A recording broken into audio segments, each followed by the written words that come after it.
Salutations, Brad. I was having some trouble with this derivative problem and Mr. Kukla's in the homework help room. Will you please help me? Sure thing, Janet. Is it from last night's homework? No.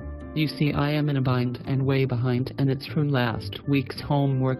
No problem, Janet. Do you have the problem with you? Yes. It is problem 265, the arcsine of tangent 2x.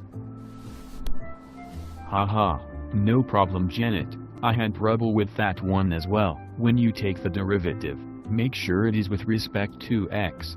And don't forget about the chain rule. Golly gee. I always forget that first log inner chain rule. Wait, Brad, can you review the chain rule with me? Maybe I forget it because I do not fully understand it. Sure, Janet. Just remember that you take the derivative of the outside function, then multiply by the derivative of the inside function. So, here, arcsine tangent 2x is going to be 1 over the square root of 1 minus tangent squared of 2x, times the derivative of tangent 2x, which is secant squared 2x, times the derivative of 2x, which is 2. It is also interesting to note that the domain of this function can only exist for x values between minus pi over 8 to positive pi over 8. Of course, Brad.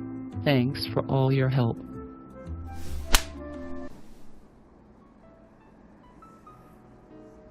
Janet.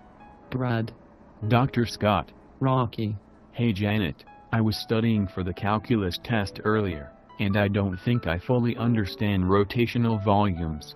Can you help me? Yes, Brad.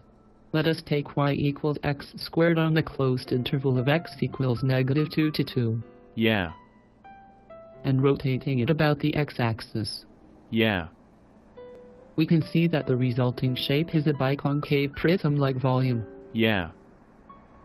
By imagining that we take a cross-section of the prism, we get a circular or disc-like shape. The radius of which is the distance from every y value to the x-axis, and because we know y is equal to x squared, we know that the radius is x squared. Yeah.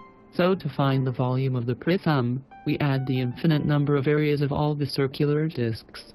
To do that, we take the integral of the area of a circle from -2 to 2, and thus we have pi times the integral from -2 to 2 of r squared, and in this case r is equal to y, which is equal to x squared. Don't forget that the integral is being taken with respect to x, and here the final answer is 12.8 pi.